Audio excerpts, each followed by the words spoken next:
पूर्व बीजेपी नेता एकनाथ खड़से हुए एनसीपी में शामिल। बोले, अगर बीजेपी ने मेरे पीछे छोड़ी ईडी तो मैं खोलूंगा सीडी। शरद पवार ने खड़से को डिप्टी सीएम पद दिए जाने और खड़से के आने से अजीत पवार के नाराज होने की अटकलों को बताया निराधार। बोले, खड़से ने किसी पद के लिए नहीं ज्वाइन की एनसीपी। शिवसेना से मंत्री गुलाबराव पाटिल का जलगांव में बयान। एकनाथ खड़से के बाद अब पंकजा मुंडे को बीजेपी छोड़ शिवसेना में ले लेनी चाहिए एंट्री। खड़से के एनसीपी में जाने के बाद बीजेपी नेता राव साहब दानवे बोले, खड़से 1970 में शरद पवार के साथ कांग्रेस में थे, वो कभी नहीं रहे ओरिजिनल बीजेपी कार्यकर्ता। खड़से ने बीजेपी छोड़ने के लिए देवेंद्र फडणवीस को बताया समझदार। कहा, फडणवीस ने मेरा करियर किया बर्बाद। महाराष्ट्र में बाढ़ के कारण आई तबाही से राहत देने का सरकार का ऐलान। 10,000 करोड़ रुपए के राहत का पैकेज। कान्हा नदी का पुल बह जाने के बाद बारामती तालुका के 15 गांवों का टूटा संपर्क। बारामती पहुंचने के लिए एक हफ्ते से कोई दूसरा रास्ता नहीं। मुंबई में अब बेस्ट की सभी बसों को अपनी पूरी क्षमता के साथ सड़क पर उतरने की अनुमति। यात्रियों को मिलेगी राहत। महाराष्ट्र पुलिस में पिछले 24 घंटों में कोरोना के 69 नए मामले। पुलिस में कोरोना मामलों की संख्या हुई 26,000 के बाद। कोरोना से 274 पुलिस वालों की जा चुकी है जान। मुंबई में मास्क नहीं पहनने वालों पर बीएमसी हुई सख्त। अक्टूबर महीने में अब तक जुर्माना वसूले 1,64,00,000 रुपए।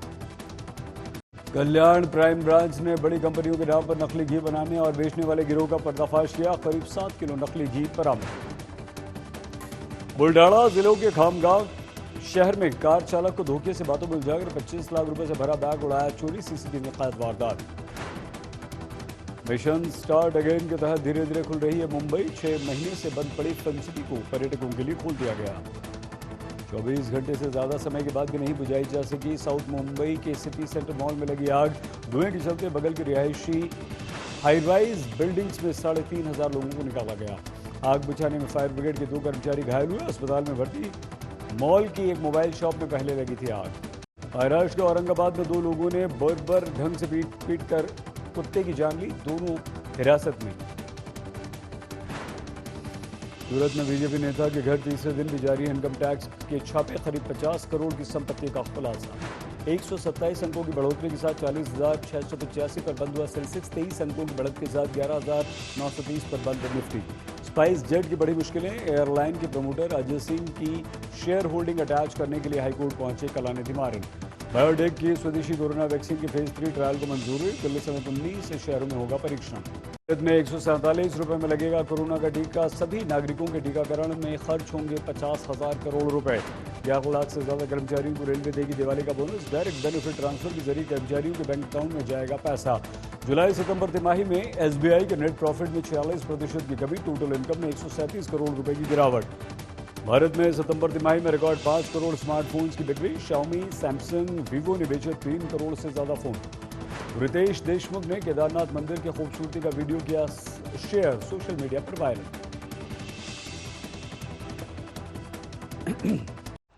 नमस्कार, आप देख रहे हैं आज तक। आपके साथ मैं हूं सईद अंसारी। स्वागत है आपका मुंबई मेट्रो में।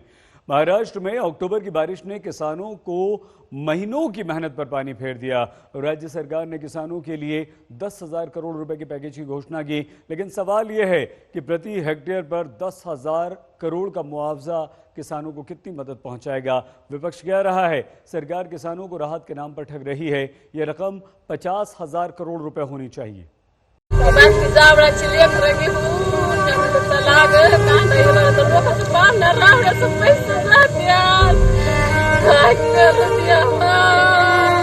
बारामती में अक्टूबर में आई बारिश में लगभग 15,000 एकड़ जमीन बह गई है और इसके साथ बह गए कितने ही किसानों के सपने। बारामती के पास नेपतवलन गांव में नंदा और उनके पति खेती करते हैं। इनकी तकरीबन 2 एकड़ खेती है। दूसरों के खेत में मजदूरी कर करके पति पत्नी ने पैसे इकट्ठे किए और अपनी बंजर जमीन में मिट्टी और खाद डालकर खेती करने लायक बनाया। इस साल प्याज की फसल उगाई। फसल लहलहा रही थी, कटाई के लिए तैयार थी।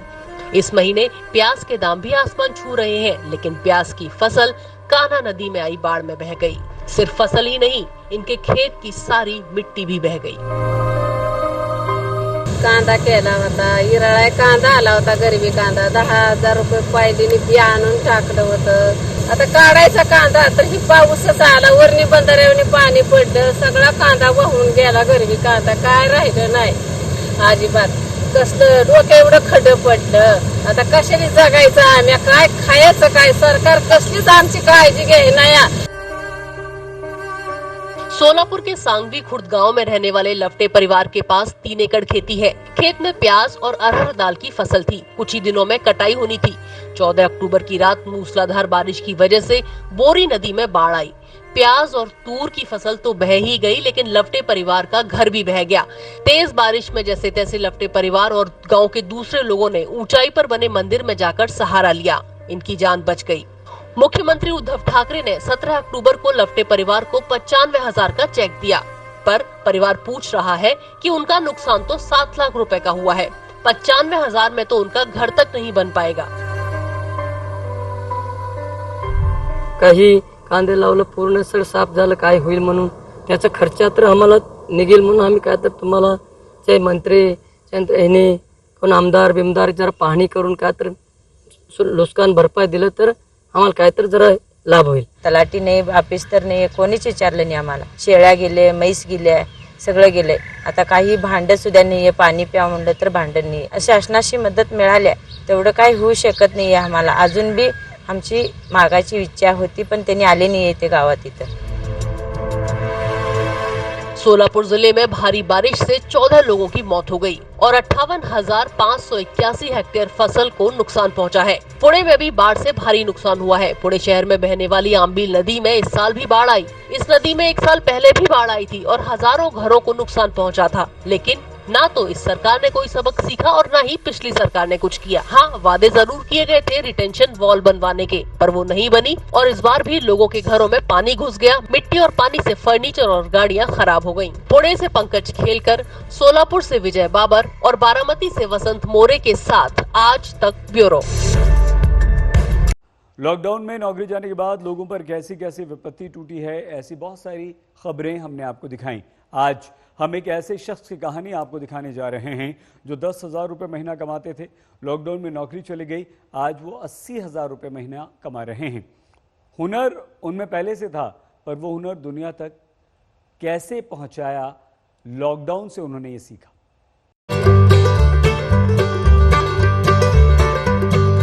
ये बड़े बड़े सेलिब्रिटीज जिस शख्स की प्रतिभा के कायल हो रहे हैं, उसका नाम महेश कापसे है।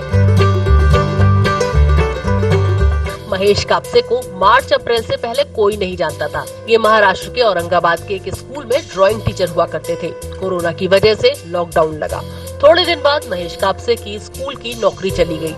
महेश भी अपने गांव बुल्ढाणा के वेड़ी में वापस लौट आए। अब महेश के पास खाली समय था। उनको टिकटॉक ऐप जो अब बैन हो गया है वो देखना अच्छा लगता था। उनके दिमाग में आइडिया आया कि क्यों ना अपनी पेंटिंग को वो टिकटॉक पर डालना शुरू करें, और इसके बाद महेश की जिंदगी बदल गई। लॉकडाउन की वजह से जब घर गया था तो मुझे लगा था कि टिकटॉक पे मैं भी वीडियो बना के देखूं, और वहाँ पे मैंने वीडियो बनाई। और जो पहली वीडियो थी कृष्णा की बनाई थी मैंने, तो वो बनाने के बाद बहुत सारे उसे लाइक्स और कमेंट्स आए थे टिकटॉक पे। तो इसी वजह से फिर मैंने अगले दिन शिव जी की बनाई थी, तो उसे 2 मिलियन लाइक्स आए थे। और समीक्षा सूद जो कि एक बहुत बड़ी टिकटॉकर थी, उन्होंने मेरे साथ ड्यूट किया था।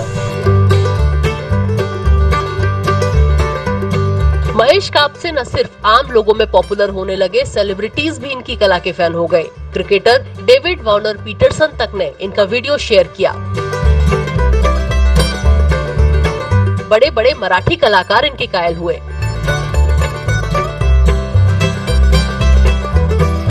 क्यों ना उन्हीं की पेंटिंग बनाऊं जो मतलब टिकटॉक पे मुझे सपोर्ट करे। और मैंने फिर डेविड वार्नर जी की, रितेश देशमुख की, भारती सिंह की और युजवेंद्र चहल और बहुत सारे जो फैजू रियाज, इन सभी की मैंने पेंटिंग्स बनाई और उन्होंने भी मेरे साथ ड्यूट किया।